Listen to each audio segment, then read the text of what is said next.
Good afternoon, Purple family. Welcome to Shades of Purple, a Prince podcast.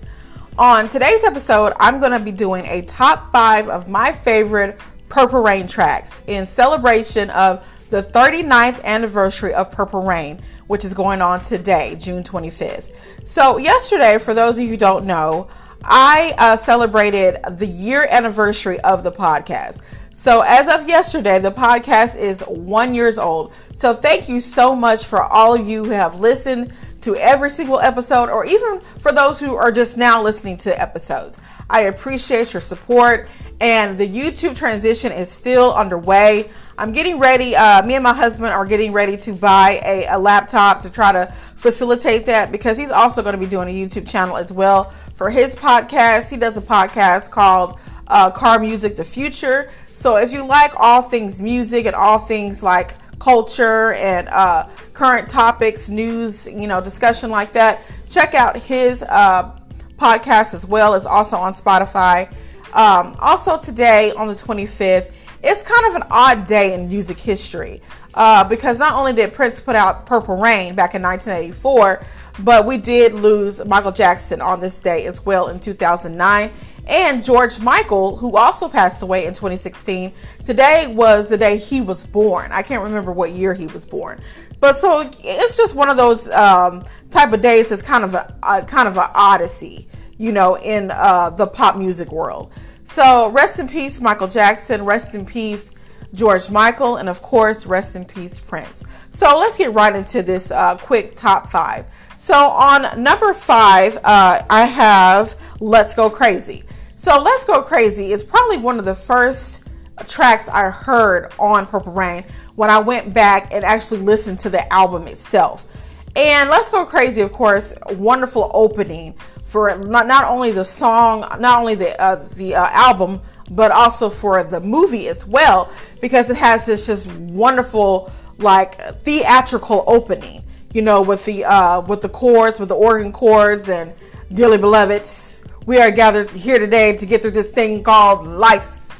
He has that old, that whole speech. Really, it's like a sermon. It's like a mini sermon about, life and how life gets you down. But you know what? You can't let the elevator, which was Satan, get you down. You have to be willing to roll with the punches, and a lot of people, well, I don't know. I can't say a lot of people, but some people may not know when he's talking about, called his old lady up for a friendly word, picked up the phone, and all I heard was, that's all I heard. So that means that his old lady was cheating on him.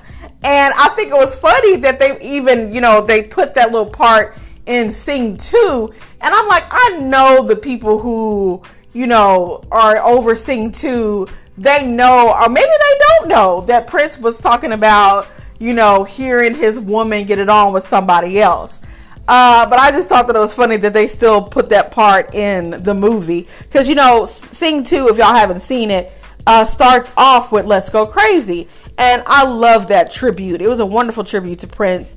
Because Prince, I think he wanted to see the first Sing, because the first Sing came out in 2016. I know I'm getting off topic.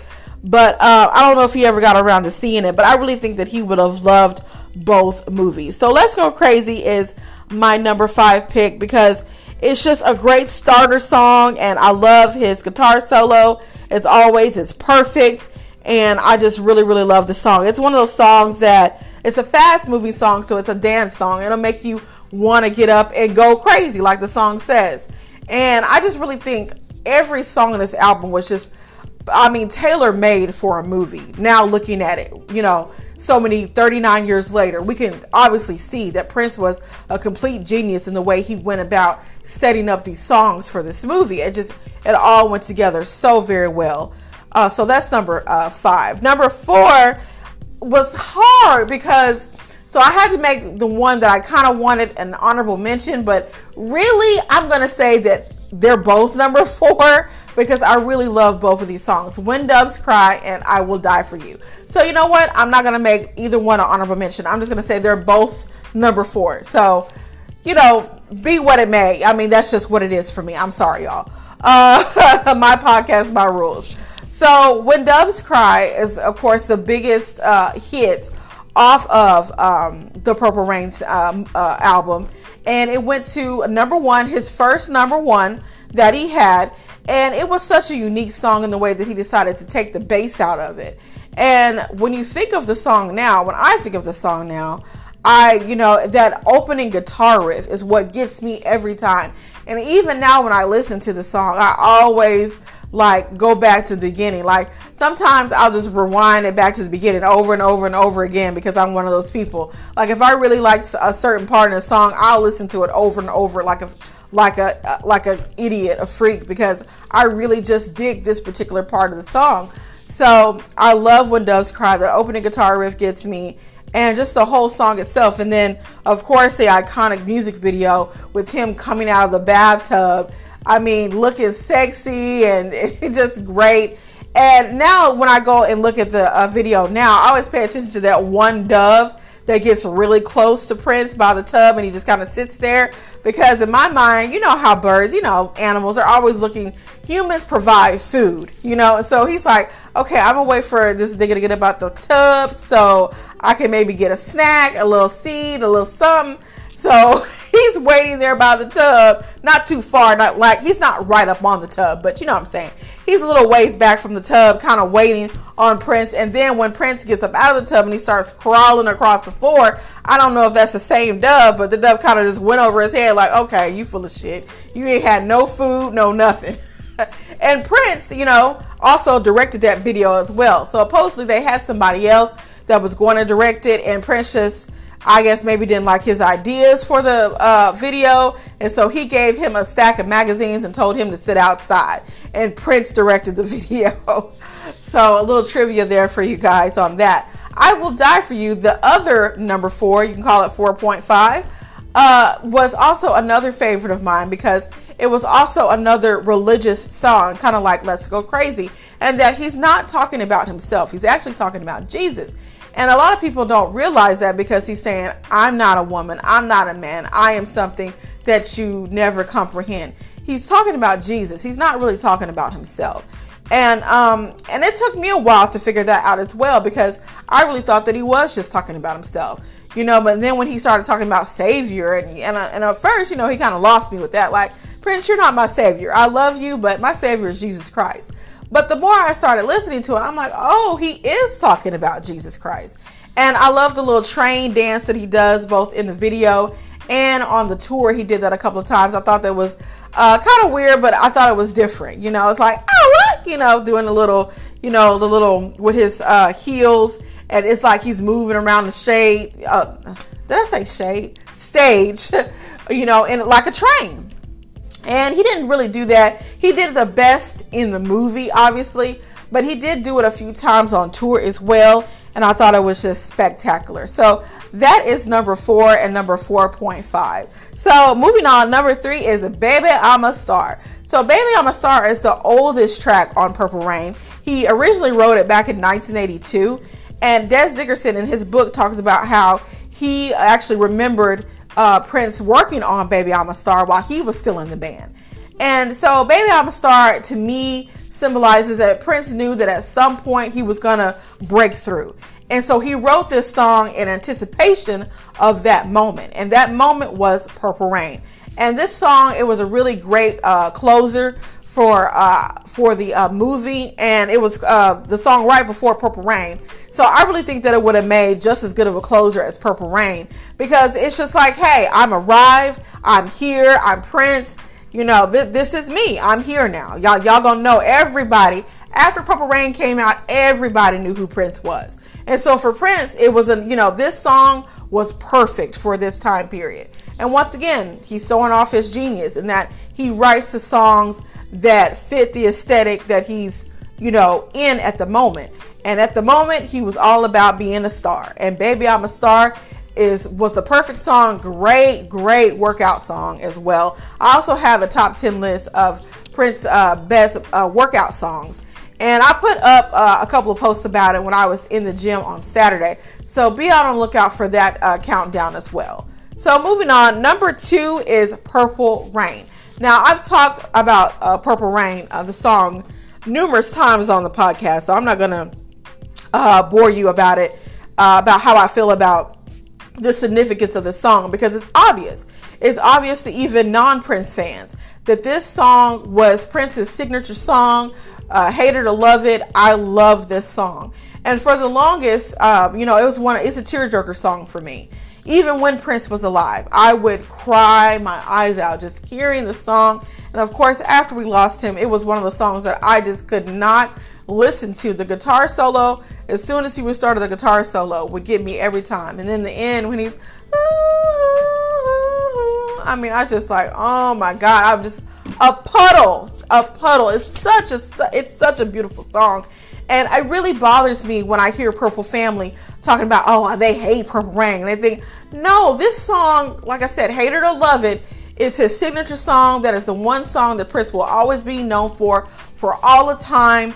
And it's a great song. Now, I would be mad if it wasn't a great song, because let's be honest, and I also have another top 10. I'm turning into the Mojo of Prince now.